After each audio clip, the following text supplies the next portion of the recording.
Welcome back to Conscious Construction, the Conscious Enneagram podcast. I am your host, Abby Robbins, and I am so thrilled to be sharing with you today an interview with a good friend of mine by the name of Lisa Congdon. Now, some of you may already know of Lisa, but Lisa Congdon is an internationally known and award-winning artist and illustrator. She is best known for her colorful graphic style and her exploration of themes of joy, liberation, and inclusion. She makes art for clients around the globe, including the Library of Congress, Target, the U.S. Postal Service, Wired Magazine, Smith Optics, Warby Parker, Method, Peet's Coffee, REI, and MoMA, among many others. Whew, wow. She also owns her own retail business with shops online and in Portland, Oregon, where she lives and works. Lisa is self-taught and didn't achieve momentum in her career until she was nearly 40 years old. Despite her untraditional path, Lisa has achieved recognition not just as an artist, but as a leader in the industry for her work in social justice, mentoring, and teaching. In March of 2021, she was named one of the 50 most inspiring people and companies, according to Industry Creatives, published by Adweek. Lisa spends most of her time outside of making art, riding her bike all over Portland and adventuring with her wife Clay and dog Milkshake. Now, Lisa identifies as a type 3, which after reading that bio, you get why, right? Okay. So in this conversation, we talk about Lisa's journey to becoming this incredibly famous and award-winning artist, what that journey was like from the inside, from her perspective. We also talk a little bit about the Enneagram and some of the differences between type 3 and type 7, which can often be confused. Lisa is a good friend, and it was such a joy to sit down and chat with her. And I know that you're going to love this interview. But before we dive into the interview, I want to give a couple announcements. Registration is currently open for the Enneagram Expedition, which is my year-long cohort that's going to be running all through 2026, starting in January. So click the link down below in the show notes to get info on that. And if you're listening to this on the day it comes out, we are just a couple weeks away from my next Enneagram office hours. So if you've got Enneagram questions, I've got Enneagram answers, or at very least some interesting insight and maybe more questions, you can join for free at the link down below. I hope to see you all there. And I think that's it for me right now. Let's dive into the interview. All right. Welcome back to Conscious Construction, the Conscious Enneagram podcast. I'm your host, Abby Robbins, and today I am here with my guest, Lisa Congdon. Lisa, welcome. Thank you for having me. I'm so excited to be here. Yeah, awesome. I'm thrilled, and I'll just let you kind of kick it off and tell me and the listeners a little bit about who you are and what you do. Yeah. Well, most people know me as an artist. I make art in lots of different ways, but mostly I'm an illustrator. And so that's like my job. I do work for clients. So my work ends up on everything from like stationery and gift products to advertising campaigns to actual things like running shoes or apparel, that kind of thing, and everything in between. So that's sort of the main part of what I do. I also have my own shop. So I have a store in Portland, Oregon, where I live, and an online shop that anyone can buy things from. And that's mostly stuff that I make to sell myself, and then some stuff that I've licensed that I then buy back to sell, mostly books that I've written and illustrated. And I also, every couple of years, have like a gallery show. So I paint also, not as much as I draw on my iPad, which is like my main medium for, the work that I do. And I do a little bit of public speaking and some coaching of artists and business owners who are in the first 10 to 15 years of their journey and trying to figure it out. And yeah, that's pretty much it. I do work a lot in the cycling industry, which is how we met. We Yeah. both love bikes, and I'm an avid cyclist outside of being an artist. That's sort of like the other kind of circle in my Venn diagram. That's pretty big. I spend a lot of time on my bike. I do bike commute pretty often, not on a day like today because it's pouring rain. So, not that I couldn't ride my bike in the rain, just like you ride your bike in blazing heat. Yeah. But mostly I ride and train to race on gravel, which is a discipline that I really love. And I think the third sort of circle in my Venn diagram is that I am very, I would say, as a human being and a business owner and an artist, pretty values based. So I am really locked in with what matters to me and Mm-hmm. like my Mm-hmm. purpose. And that drives a lot of what I do, even like when I get on the bike to Yeah. do fun stuff. And my happy place is sort of the intersection of those three things, Yeah. like my values and, making art and riding bikes. And I definitely like to do other things like hang out with my friends and read books and watch Yeah. dumb TV shows. But if I was going to, make my life a little chart, that's what it would look like. Yeah. Nice. I like how you went through all the things that you do as an artist and then you're like, well, I guess that's pretty much it. And I was like, that's such a ridiculously long list. Like, that's amazing. Yeah. I probably even left a few things out. I'm sure that you did. uh, so, I'm curious about what it was like being an artist as your job. That is not an easy career path. What has that journey been like for you?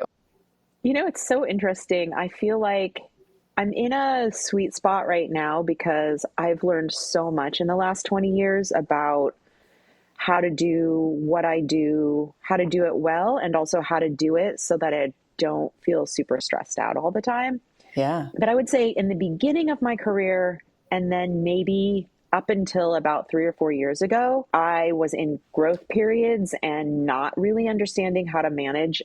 And of course, at the beginning of my trajectory, the most of the stress was like, I don't have enough work. I'm not making enough money. So, Hmm. I Yeah. was very much like not a starving artist. I mean, I think that's, a little bit of hyperbole for most people, but I was not making a ton of money, trying to figure out not only who I was as an artist, like what did I have Hmm. to say and what was my style? What did I want to do? Because, nowadays there's so many things you can do as an artist. Yeah. There's not just one way to be an artist. And also, like, how am I gonna pay my mortgage and, Yeah. my car Yeah. payments? And like, I had a job for, well, backing up even further, like after college, I went back to school to become an elementary school teacher. So I did that for almost 10 years in some capacity or another. And then from there, I went to work for an education nonprofit organization. So I was still working in education, but in an office setting, supporting in an organization that supported teachers and principals in public schools around specific goals. And a lot of that was like equity work. And that was like fed the part of me that, had values around like how I Yeah. wanted to show up in the world and what I wanted to do. So that was great. And then somewhere in there, I was really, when I got the office job, I went from like this very creative job, which, teaching elementary school is like, you have to make everything fun for kids. And so Hmm. I was Yeah. constantly like using that part of my brain, like, how can I make this colorful and interesting? And I mean, not all teachers do that, but I felt like it made my job more fun and it made learning more fun for the kids. So I spent a lot of time doing that. And then I went to work in this nonprofit organization. And it's not that my work there wasn't creative, but it was just creative in a very different way. And so I started like making art outside of my job. I started taking art classes and I was like sewing and experimenting with photography and drawing. And I was totally self-taught. I never imagined it would be my career. It was Mm. totally like I just want to have fun outside of work, Yeah. especially since my job feels less creative than it did when I was a teacher. by the way, my job was also less stressful once I left the classroom, because Yeah. you think being an artist is stressful, can be a hard path. Like being a teacher is the hardest Oh, path. yeah. Both of my parents Yeah, are lifelong educators. From My mom is one of the brave few who spent her career as a middle school teacher, amazing. and my dad taught high school. They both coached everything. I know, I You've know. lived it. You've lived it. Middle school teachers to me are like all eligible for sainthood, Agreed. especially the Agreed. ones who aren't. Yeah. Anyway, um, so I started like, I had more time outside of work when I had a regular job, because I would like go in at 9 and leave at 5. And when I was a teacher, I was just felt like I was working all of the time, Yeah. to get things graded and prepared and organized. And so with that time, I was like, I'm going to take an art class, or I'm going to sew a quilt. And I just really kind of like leaned into my creative practice. I also had gone through a breakup of a 10-year relationship at that Mm. time. So I was Hmm. alone for the first time, and I had all this time on my hands. So that was like a sort of like beginning of my creative life as we know it. I mean, looking back, I think I've been creative and an artist since I was a kid, but I Yeah. never would have identified that way ever. Yeah. And even when I started making art, I was like not thinking, oh, this is going to be my career Hmm. path. That didn't, you have to remember, this was like back in the early 2000s, and the internet was becoming a space at the time for people who were makers, and like the Hmm. DIY movement was Hmm. starting. And I had a blog, and I was definitely connecting with a lot of people who were like starting to build creative practices, Yeah. potentially even creative careers. But it wasn't a thing like it is now. And so I was really at the kind of forefront of that. And I just started to, both because I was like seeing other people doing it on the internet, and because I started to sort of experience the joy that was like being somebody who got to make things all Yeah. the time. I was like, I want to do this for a job. And then, you know, eventually I got the courage to like leave my $90,000 a year job, which, by the way, 20 years ago when I first started was like That's a lot of money. so much money, that like as a like project manager in a nonprofit, I worked for a very well funded nonprofit. And it was my mom and dad. I remember like having dinner with them, and they were like, you're gonna do what? You're gonna You're leave this insane. job to try to be an artist? And I was like, so like the first year that I made more money Yeah. than the salary I had made, as as a nonprofit project manager. I was like sure to tell them, like, it took me a minute, but Hey, guess what? eventually got there. Guess what? And I think that was a little bit of fire under my butt to, Hmm. like to get to where I wanted to go, just to like prove to myself and other people that it was possible. And I think also because I had had all of this life experience and work experience, like managing projects, communicating with clients, um, uh, making agendas for meetings, like prioritizing things in my schedule, getting things done. I had really like the learning curve for me was like how to make art for, that people were going to want to buy, or, Hmm. because that you can't make a living unless you're selling stuff. And so, Yeah. Yeah. but I had the other part down, which I think kind of helped me with the business part of it pretty early on. So I did go through a few years that were hard, just because I left this job and I started out Hmm. on my own.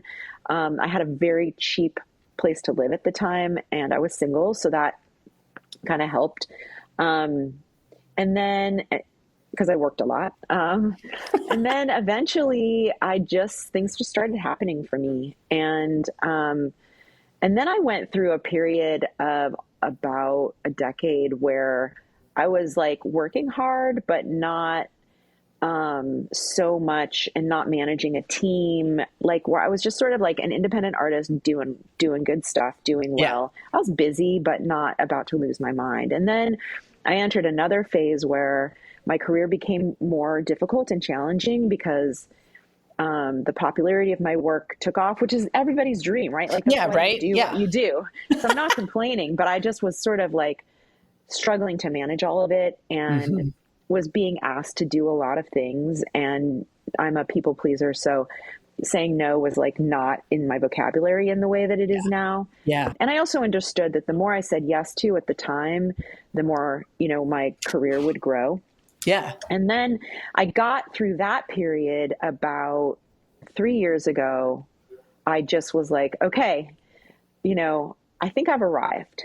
And now I Mm. get to like enjoy the fruits of my labor. So I went through this period where I kind of systematically quit. I did this inventory basically, or an audit of Yeah. like everything in my life that I was spending my time doing, and realized that while it was all kind of meaningful in some way, it was a lot of it Hmm. I was doing out of obligation or in with things that were no longer, aligned with my core values, or that I was in relationships that were toxic or one-sided. And I Yeah. also quit drinking that year. So I just Mm. kind of like quit all the things that weren't serving me, went to a 4-day work week, hired another employee, actually two employees, and started delegating. And like my life has, I still go through periods where I get a little bit stressed out or like I have a lot on my plate. But for the most part, I'm back in this like, okay, I worked really hard for the last almost 20 years and I'm going to start to enjoy my life.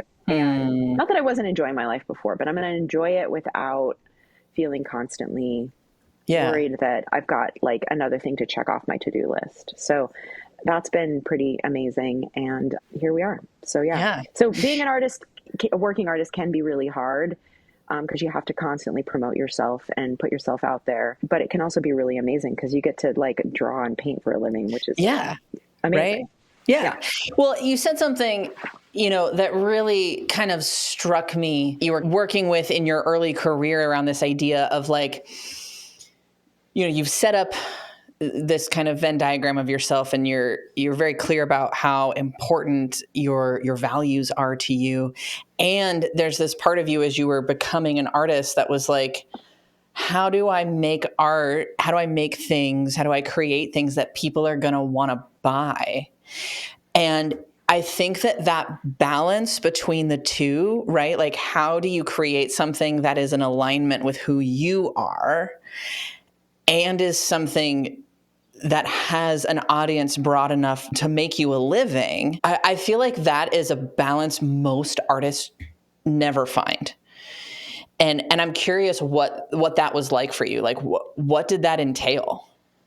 Well, what's interesting is that when my career really started to take off was when I started infusing my values more into my work. And what's Mm-hmm. interesting is like, I think that happened around, I had gone through, a very steady progression in my career of Mm-hmm. like getting work, selling things. But I remember when Trump was elected in 2016, I had made work that had some political leanings in the Mm-hmm. past, but Mm-hmm. not a ton. I think, those of us who came of age as adults in the Obama years, like we didn't really have to because, we Everything's have good. everything's good, gay marriage was legalized and like all this amazing stuff happened and like the world's a new place. And then all of a sudden, I was like, well, I can't, that's no, like I have to, I mean, not in the way that we think about it now because it's so much more extreme Yeah. now, but like No, even agreed. at the time we were like, okay, like this represents something really different. Mm-hmm. Leadership in the country represents something that doesn't align with who I am, and I'm going to start talking about it. And I remember Mm-hmm. thinking, what if I lose all my clients? Like I have some clients that are sort of like bread and butter clients. And Yeah. at the time, no one was talking about politics really. I mean, there were sort of like certain issues that people that Yeah. would come up. And I had written and talked about gay marriage and a lot of things, but my content was not that talking about your values is inherently political, but it can be. Well, and And especially if you're any kind of queer, it almost right. becomes Oh, political right. regardless. Like you don't have a Right. choice. That's right. Yeah. And so I remember being like having a split second, like, I wonder what's going to happen here. Oh, what Mm-hmm. I'm just going to, I need to show up, as like authentically as possible. So here goes.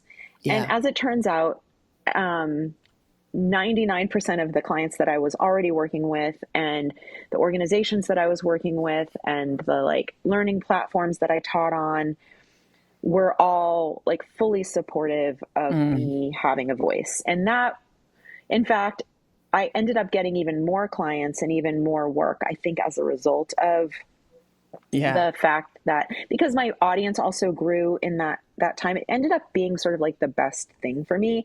Now, that is not to say it didn't come without, the more you are a person on social media who Mm-hmm. talks about their values, especially when those values are around things that are controversial. Yeah. Not that some of those things to It me shouldn't be shouldn't be, controversial, but it but they is. are, like basic human rights. Just that.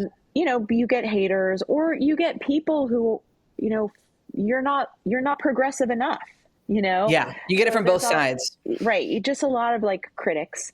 And that was really hard for me at first. Like it was very uncomfortable, but over time I've gotten used to it. And I think for me, this like marriage of my values and my art ended up being the thing that I think it's the thing that a lot of artists fear, Mm. especially a lot of commercial artists, like people Yeah. who rely on client work to make a living. Like I think Yeah. they avoid politics because they don't want it to affect whether or not somebody's going to hire them to do something. Mm-hmm. And I was like, well, I only want to work with clients who are okay with what I stand for.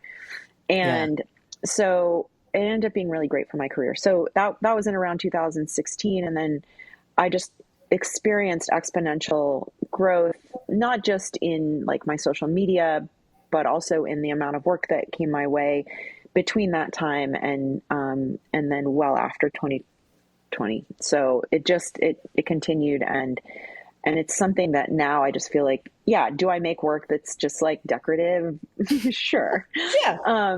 But I also make a lot of work that is overtly subversive and political. And I think because my work also has this very joyful bent to it, it's confusing to people sometimes, Yeah. Yeah. but that's okay. Yeah. So I do think, you and I think share this belief that joy is radical, Yeah. and that, I experienced a lot of moments where I was like, is it okay for me to make work that is about hope and joy when Mm. things Mm-hmm. feel so dire for so Yeah. many people? And I've really come full circle around that, and I really own that now. So yeah. Yeah, that's awesome. I mean, I want to talk more about this piece of like how the joy is vital when things are happening the way they are right now, or again, gestures at everything. But I'm really curious around like you are somebody with an incredibly large internet platform. You're somebody who has a lot of visibility, and you're showing up in this very real and very aligned way. And you said you get a lot of quote unquote haters. What was it like for you dealing with that? Like that, I think that's something that not a lot of people understand. I think especially because your work is so joyful, and there's so much color and lightness and all of these things that there is. I mean, I don't want to be like overly dramatic and be like there's a dark side to social Mm-hmm. media, whatever, but like there can be. And I'm curious what that process was like for you. Yeah. I mean, I just like dealing with feeling exposed on the internet is a Mm-hmm. whole like topic in and of itself. So, Yeah. um, just this like experience of, okay, you are just a regular human being doing her job. You happen to have 500,000 Instagram followers, Yeah. and you feel strongly that you should speak out about certain things Yeah. that are important to you. Like that alone, I feel like is a really kind of like, unless you're in that position, it's hard to understand what it feels like. Yeah. Everybody understands, I think, or most people, if you're not a psychopath, you understand what vulnerability feels like, right? Yeah. This idea of like feeling exposed or raw, or like, you know, especially when you've shared something. And most of the time, if the response is positive, you don't necessarily feel vulnerable. You might feel a little bit like, a lot of people are paying attention to what I just wrote Yeah. or said. And sometimes I was telling personal stories, but it mostly feels vulnerable when people criticize you or say Yeah. something negative, or question your motives, or say Mm. that you should have done it a different way. And those are all feelings that I had to really learn to work through. And that happened less and less to me now. I think people are so used to me saying what I say. And Mm. like, if I say something that people disagree with, they just exit the scene. Yeah. Or if Yeah. they're like, I don't like what she has to say. I think that's becoming more normalized in social media. But there was a period where there was like a lot of cancel culture, and like a lot of Mhm. Mhm. people saying, well, you know, she's doing it the wrong way, or, you know, and there's this part of you, I never experienced that personally, but like, there's a part of you that's like, what if that happens to me? Like, what if I accidentally Yeah. or unknowingly say something in a way that's going to hurt somebody? Yeah. Well, of course I would apologize and all those things. And like, fortunately I never had one of those situations, but in the back of your mind, as a, you know, somebody who's a public figure who didn't Yeah. necessarily set out to be a public figure, you're constantly like worried about like what could happen. Mhm. Because the internet is this like vast space, and there's a lot of like darkness there, Yeah. and a lot of lonely people who make it Mm. their hobby to degrade others. And Yeah. so I've been really fortunate. I mean, I'm still on the internet, so it could happen at any time, but Yeah. I've never had like a really Yeah. horrible experience. But I definitely had to learn how to navigate like that whole Mm. experience. And, you know, I also learned like, okay, what am I going to say here? What am I going to admit that I don't know, Mm. or that I'm still learning? Yeah. Like, I always try to like, even if I'm being preachy about something, I always try to acknowledge when I feel like I'm still learning about something, or that I Yeah. don't have all the Yeah. answers, or that I don't know. And not so much to protect myself from criticism, but more to just be human. And Yeah. because I think a lot of people don't speak out about things because they're worried about being criticized for Yeah. saying the wrong thing. And I think that, you know, most well-intentioned people are going to make a mistake, myself Mhm. included. And just sort of like being human is, you know, is part of being on the internet. And I would hope that I would grant as much, you know, as much grace to other people as I would hope people would grant to me. Yeah. Um, but I am often thinking like about what I'm going to say, how I'm going to say it. Yeah. I also get really burned out. I haven't been posting a lot lately on the Mhm. internet because I just got super burned out in the beginning of Yeah. the second Trump administration, you know, just posting all of the time. Yeah. You know, I also, when I do post, it is often about stuff that brings me joy, even in the Mhm. face of, you know, of so much trauma. Yeah. Yeah. And my wife and I talk almost daily about this idea that like we will not let them steal our Yeah. joy and our, you know, like I think there are so many people, and I've talked to a lot of people about this, who until recently really didn't allow themselves to feel joy because Mhm. so many horrible things were even if their life felt safe and protected Yeah. in the Yeah. moment, they people they loved were suffering, or people they cared about were suffering. Mhm. And so how can I possibly feel happiness in the face of that? Mm. And Mhm. I think one of the things that a lot of us in the queer community have been talking about lately is this idea that the more we can feel and spread joy and hope and Yeah. love, the more able we are going to be to survive the constant Yeah. threat to our existence, and that it's actually, that in and of itself is like is an act of resistance. And I've really come to like own that. And it's not that I am not periodically completely dismayed to the point of tears about what is Yes, happening absolutely. in the country. I also have given myself permission to like wake up every day and just like be hopeful and joyful, and like also have a lot of gratitude for the privilege that I have, and use that as the energy that I have to show up for people who don't have as much privilege as I have. And so, I do occasionally get a little bit of pushback when I talk about that on the internet, because I think there are people who are like, we must suffer when everybody else is suffering. But I do think I've like been able to influence a lot of people to think differently about how they show up, and like, Yeah.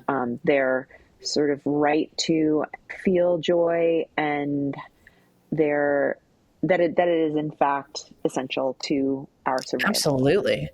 Yeah. I mean, I understand this feeling, right? Of like, there is so much suffering in the world, and we should stay connected to that, right? Like I am all for that.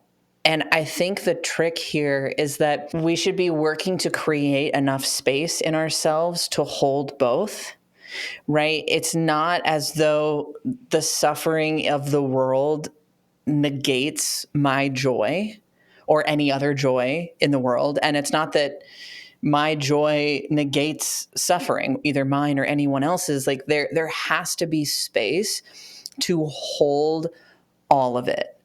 And me suffering when I'm not suffering, right? Like me denying myself joy just because someone else is suffering, it only increases the world's suffering and decreases the world's joy. And like we have to be able to move in a way where the joy we're experiencing isn't putting our head in the sand, right? It's not, ignoring the difficult things that are happening. We're not happy, in ignorance. We're joyful with full understanding of what's happening, and we're joyful, like you said, as this like radical act of resistance against what's happening in the world that is so painful and wrong. Yeah. And I think we, like, culturally, we're so trained, and this is just something that's passed on from generation to generation, to like think of things in these binary, Yeah. like it's either good or bad. You either have to feel grief or joy, like you can't feel them at the same time. Yeah. And I think like part of being human is allowing joy. I mean, none of us, very few of us have trouble denying grief and sadness. Yeah. And, like, I think I don't want that's that. something, like we actually, in some ways it's easier to feel those things though than it is to feel happiness, because we feel less guilt about it, Yeah. and I mean, I think the way a lot of people deal with pain is through substance abuse or like Yeah. numbing behaviors.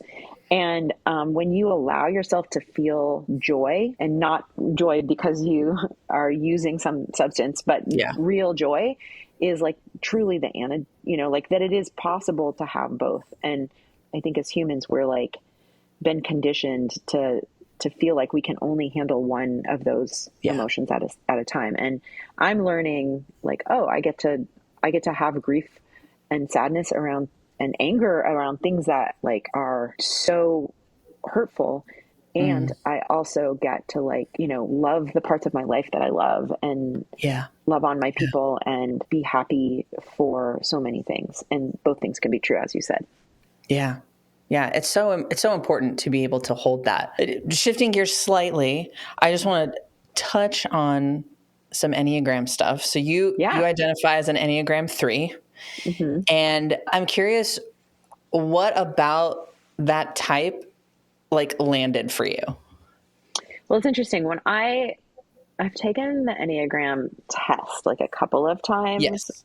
pretty early, like in my 30s. And I was, my second highest was enthusiast, whatever 7. that Yeah. one, 7.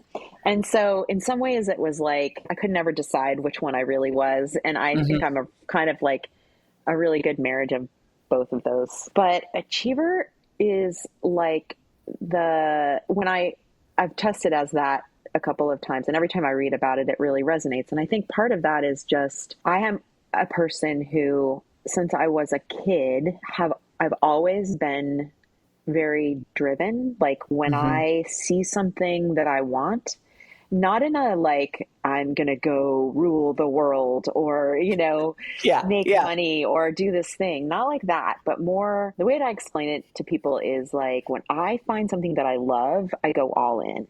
Yeah. So it's less about being the best at that thing, although that is somewhat important to me. Not I the think, best, but being yeah, good at something. yeah, like there's definitely this quality in this work, in your work and in how you present yourself and present your work online, that is, it's very polished, right? Like you have done what you set out to do, and that feels like very clear, Right. in Like a I want to way be that, good at it. I want to yeah, be like, I want to be, and I look back at to work I was putting out into the world 10 or 15 years ago, and I'm like, ew. But at the time, that's I what you had, mean, yeah. it was the best that I was doing at the time. And I'm always like trying to learn new things and grow and get better. The same is true. Like, that's why I'm a competitive cyclist and you're not. Like, Yeah. because like that isn't like I ride bikes for other reasons for sure. Like I find so much joy in riding a bike and I have developed so many amazing friendships Yeah. with the people I ride bikes with. And the community is so important to me. But like I also love seeing that my FTP is going up, and Yeah. for those who don't Hmm. know, that's just a measure of like your power on the bike. How strong And you are. and I'm like 57 years old. So, this is take this with a grain of salt. But I feel very motivated to do things and do things is the best that I can personally, like to push myself. Yeah. And I've been like that since I was a kid. If something doesn't resonate for me, then you won't. So it's not like everything. So for example, when I was a kid, I really wanted to like soccer, and I like got on the soccer team, and I just wasn't very good at it, and I just didn't it didn't like light Yeah. me up. Yeah. And so I quit soccer after a couple of years. So it's not like you put me on any athletic field or Hmm.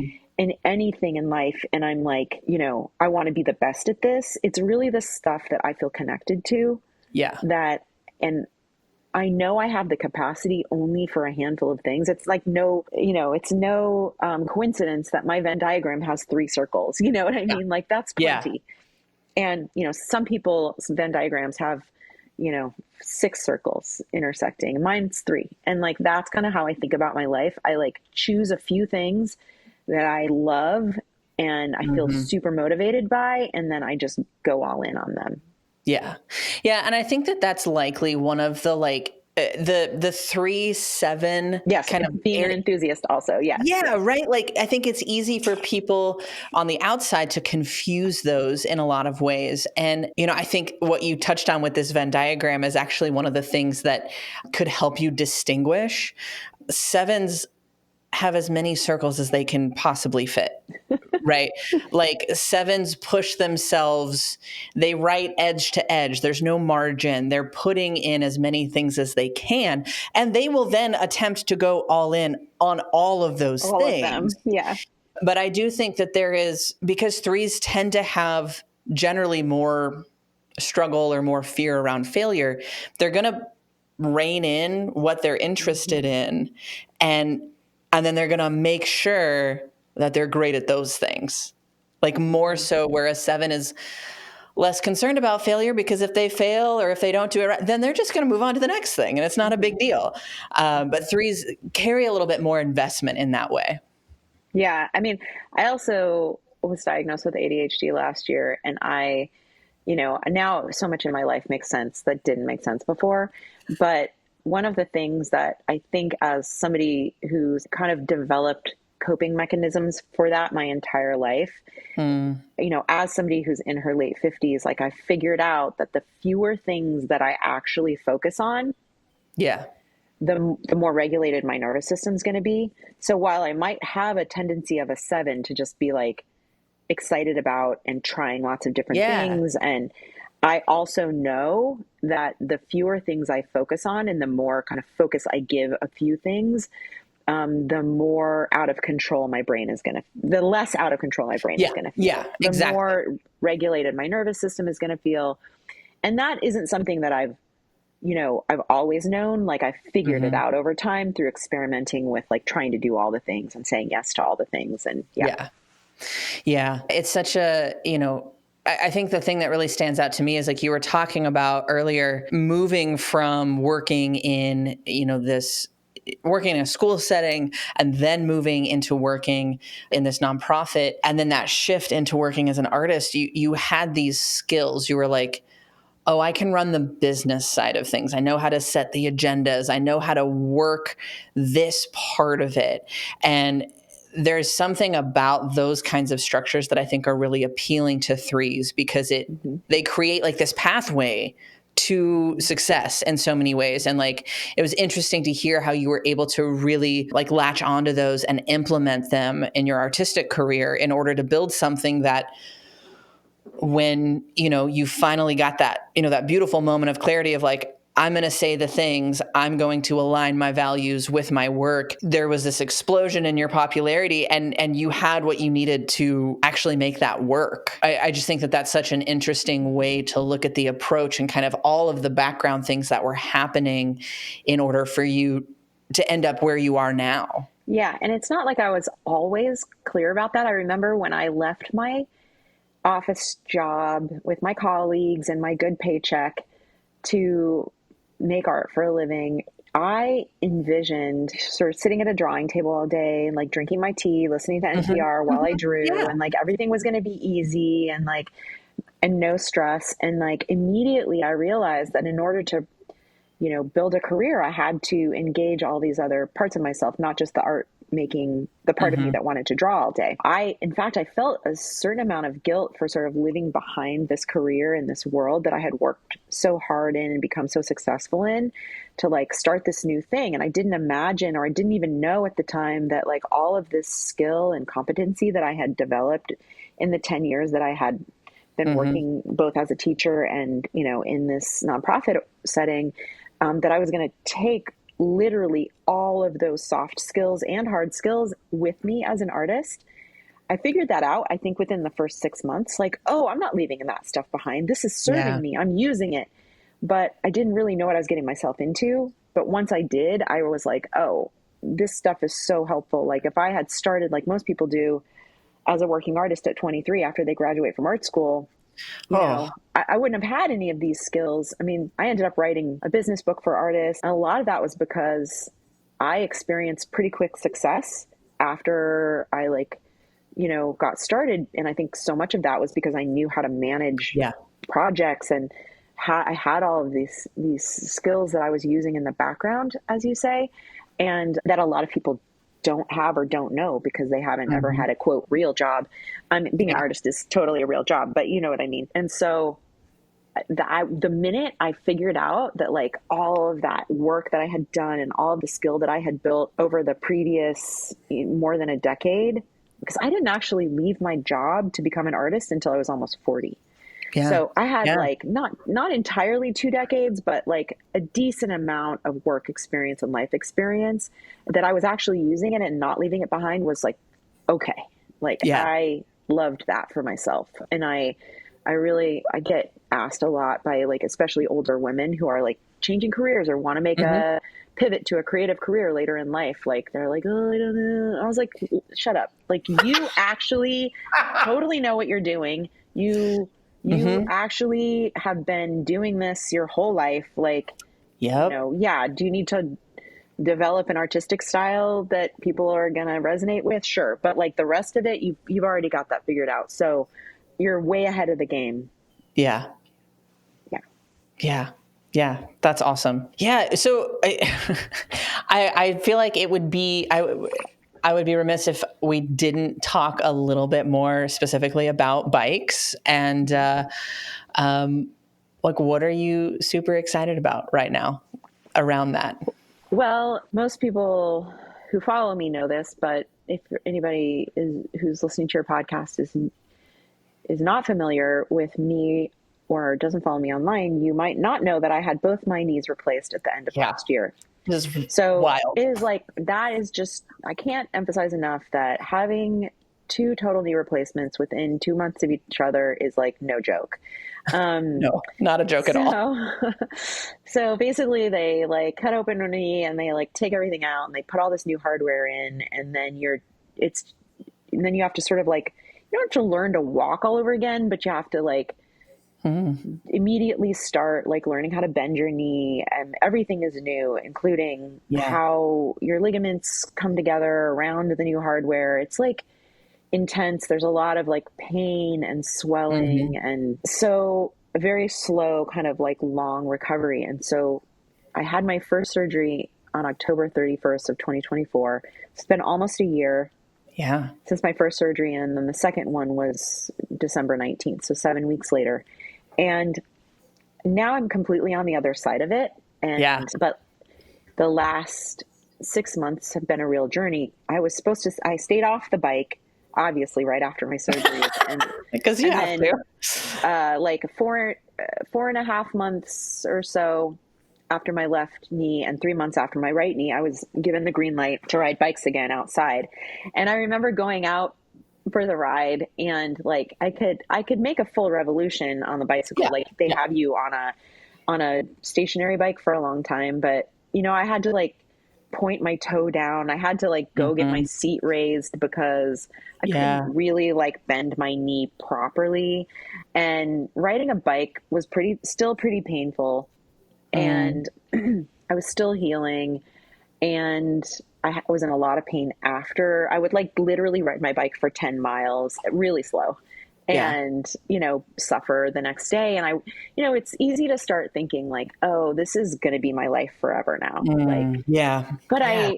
And everyone who I'd met who had a knee replacement, at least once, some people I met that had both, were like, look, eventually you're going to feel completely normal again. Just trust the process. Like, yes, you're still in pain now, but you know, it takes over a year to like really heal completely and not feel pain. And, you know, that's what my physical therapists were telling me. And so slowly I just started to ride more and more and do as much as I could. And we were supposed to see each other at Unbound, which is it was it's the biggest gravel race in the world. And we were supposed to be staying in the same house. And like, we have a mutual friend in Yuri Haswald, who shout out to Yuri, works for GO. And Yuri was like, look, Lisa, I want to race Unbound with you. And I don't care how slow we go. We're just going to go. And I think you were originally supposed to I was, and I was severely disappointed because at this very tender time in your training is probably the only time I would ever be able to keep up with you. And I was like, well, I lost my window. And Yuri basically pulled me the whole way, so he would have pulled you also. He's good at that. He's good at that. And it was windy. You've done Unbound before, so you know. So anyway, we weren't going to be able to see each other. But Yuri's like, let's go, let's do this. And so another side story is that my coach and very close friend of Yuri's, Serena, was doing the XL, which is this 360-mile race. And she had started at 3:00 the day before, in the afternoon, the day before. And she had told Yuri and I, like, you guys will be back in plenty of time for my finish because it's going to take me 24 hours. And we're dot watching. So in these like ultra races, the people who race, because they're out there in the middle of nowhere for so long, they wear these like GPS trackers. And so you can go online and watch how their progress. It's not exact, but like they ping close enough. Hours and Yuri's wife, Vanessa, was like texting Yuri and I while we're like riding the 56-mile race at Unbound. And she's like, you guys better hurry up because it looks like Serena's going to finish soon. And at this point, it like she hadn't been out there for like 19 or 20 hours. And we were like, how is this even possible? But she was above, she didn't win, flying. But she and the person who won were like way above the record for pace. And so we laid down the hammer, and I was so tired there. By the time we finished, our average speed was so high, and I I was basically on Yuri's wheel, like drafting off of him, Oh yeah. but I couldn't, fortunately there's not a ton of climbing, which was at the time, Yeah. this was at the end of May. So I was still not in great shape. I was just healing. Yeah. And, so the climbs were kind of hard. The wind was brutal, but he like blocked it for me most of the way. We got back, in about 45 minutes before she finished. Wow. And I think she slowed down a little bit towards the end. And we were just trying to get back because like part of the reason we were both there is for her. Yeah. And my race in some ways felt secondary. And we finally got, and the like look of exhaustion on my face, when we finished, like all the photos, I just look wrecked. Yeah. So I Yeah. had a really great time, and it was like an awesome experience to do it with Yuri. The whole time, he just kept looking back. And if I was on his wheel, he'd be like, fuck yeah, Lisa, fuck yeah, Lisa. I felt like I wanted to get a t-shirt that said, fuck yeah, Lisa. Cause, I think he was just sort of shocked that given my lack of fitness at the time and Yeah. like Yeah. how my knees were still swollen and all this stuff that like I Oh, was somehow right there behind him. But getting back to see Serena finish was both of our motivations. So we finished, yeah. and it was just a really great week and very, very gratifying. So that was kind of like my comeback. And then just slowly since then, I've been like putting in more miles, and I'm back in PT because, even though cycling is really good for you, it's like you have new Yeah. knees, they're going to react to the pedals differently. And like, Yeah. I've got, some knee pain that I'm trying to work out with my physical therapist in my right knee, but really I'm back to normal. So for me right now, the most exciting thing is just riding a bike and like feeling the gratitude that I feel for Mm, being able to do that after yeah. being off the bike for so long, getting brand new prosthetic knees. Yeah. That's And crazy. then literally like I went to a cycling camp this past weekend and had like some of my highest power numbers since 2024. And like, Wow. I was really slowed down on the bike a lot, before my surgeries because I was in so much pain and you can't have any cortisone shots or anything like that Yeah. you get Yeah. back, before you have surgery. So I was just like stopped riding at some point. Mm-hmm. And now I'm kind of like more fit than I was a year ago, even. And just getting to kind of feel and witness my 57-year-old, almost 58-year-old body, just like, Yeah. do hard things, come back, like feel really good on the bike again, keep up with my friends. Like, it's not Mm, even anything special. It's just like, I'm so grateful because for so long after the surgeries, I was like, am I ever going to be able to do this again? yeah. Because I Yeah. was still in so much pain and like healing. And now I'm like doing the thing again and feeling great. And yeah, I have a little bit of stiffness after rides, and eventually that will go away. It just takes a really long time. So now I'm just like, Yeah. my cycling story right now is just like, I'm just in the joy of Yeah. riding period. Yeah. And like, I'm kind of bummed that winter's here because I'm just getting started, you know? You got to come down to So Austin because, I like, know. now is just the perfect time to ride. Yeah, it's Like, not we have blazing been hot anymore. out of commission for the last like 4 months, and now it's Yeah. like, oh, it's 95, but Yeah. it's a dry 95, so Yeah. it's Yeah. fine. Yeah. I did RPI this year. That was like Mm, the only other race, and ended up, like being super happy with my effort yeah. considering kind of where I am. And I've got like, I'm excited to register for, more races, including Mid-South very soon. Yeah. And just like have a full calendar of like going, riding, seeing friends. Cause Hmm. that's something I really missed out on last year, except, I was at Unbound and RPI, but normally I do a lot more racing than that. So. Yeah. Yeah. Oh, awesome. Well, Lisa, first of all, thank you so much for sharing, all of your time and your insight and your wisdom and all of this. And yeah, I'm just like, I'm so glad that we got to do this and got to chat. Oh, thank you. Yeah. Where can my listeners find out more about you?